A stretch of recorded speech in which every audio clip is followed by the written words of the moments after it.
पहली बात तो मंदिर ट्रस्ट का है, उसे सरकार से कोई लेना देना नहीं है। ट्रस्ट के लोगों ने एक एप्लीकेशन दिया सरकार को कि यहाँ कुछ गड़बड़ हुआ है, इसकी जांच करा लीजिए, तो सरकार ने एसआईटी गठित करके उसका जांच शुरू कर दिया है। कई लोगों ने तहरीर भी दे दी है, लेकिन अभी तक मुकदमा दर्ज नहीं हुआ है। भैया मेरे पूछताछ तो हो रही है, टिन्नू यादव का तो नाम आ रहा है, अखिलेश जी के बिरादर का पहले ही नाम आ गया। ये बदे कि अखिलेश जी पहले बोलल रहन कि चोरी हो गई है, तो उन्हें कैसे मालूम भैल रहन? टिन्नुआ बतौले रहन ना। अरे तो दर्ज करने का काम जांच पूरी होगी तब के पहले ही हो जाएगी। तब के बतौले हम कह लली बताओ कि आप गए थे बताने, उनका बिरादर रहे, बिरादर कह दिले कि बोला है अब तुम जो तो हमने माल चुरा ले ली भाई। तो चंपक राय के वो ड्राइवर है, तो क्या आपको लगता है चंपक राय? अच्छा ये बतावा कि गाड़ी में जो ड्राइवर माल उधर ले जाला ना कि दूसरा कोई ले जाला? गाड़ी में अगर बाजारे से माल खरीदे कोई तो ड्राइवर के भेजल जाला, जो राशन पता है उठा लिया, वहाँ माल रखल झटक लिया। चंपक राय भी इसमें कहीं ना कहीं पूरे मामले में। अब ड्राइवर लेके माल चोरावत बात है, उनका कौन दोष बा?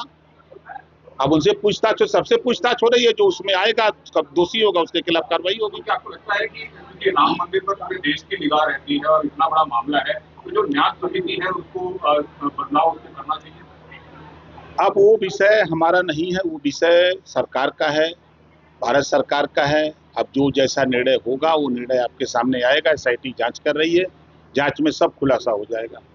अध्यक्ष जी, आपने कहा था कि सपा के बहुत सांसद भाजपा में आने वाले, इसकी अगुवाई बलिया करेगा। कौन है बलिया वाला? बलिया का एक सांसद सनातन फाड़े ने तो आपको पता है नहीं है? बलिया में 2 सांसद हैं, बलिया के 3 को सांसद हैं। अब बताओ, अभी कल देखा भिड़ान मऊ में भिड़ान देखा, इतना धमकी दे रहे हैं कि आने दो सरकार, हम सबको एकदम गोली चलवा देंगे, बोल रहे थे ना। वो जाके अमित शाह जी से मिले और मिलने के बाद राजीव राय और कौन, हम गए मिले, राजीव राय गए मिले, मिलने के बाद अमित शाह ने उनको डांटा कि तुमको काम दिया हूं, जाके काम करो।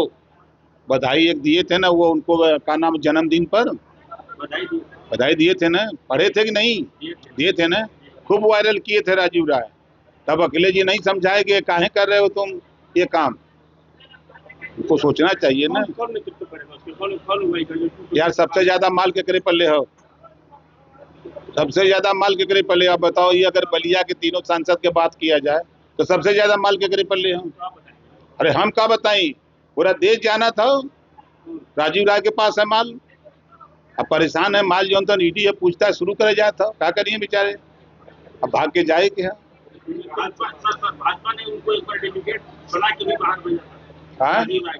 इसी नाते भेजा था कि तई हवा लिया हुआ बाहर से, उसके बाद टाइम आएगा तो आपको काम दिया जाएगा।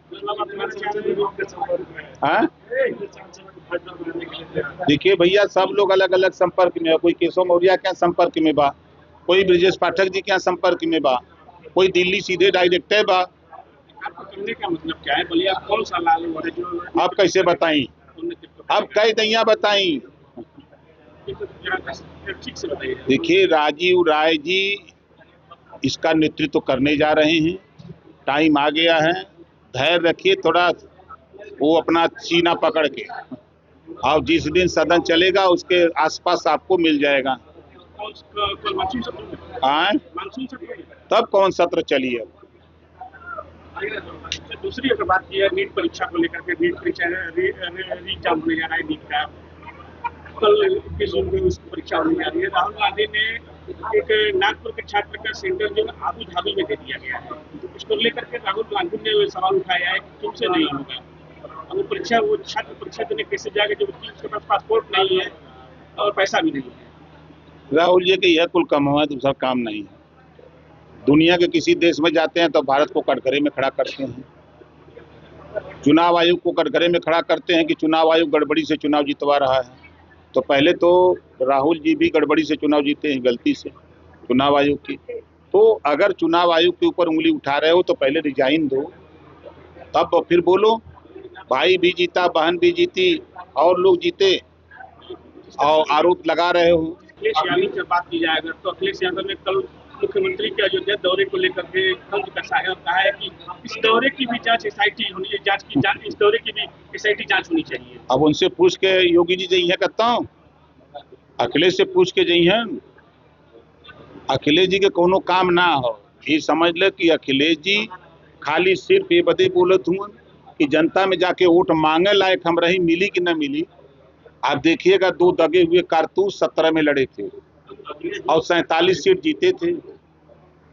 17 में दोनों दगे हुए कारतूस थे। यार इधर सुनो मर्दे, 2 दगे हुए कारतूस लड़े, 47 सीट जीते।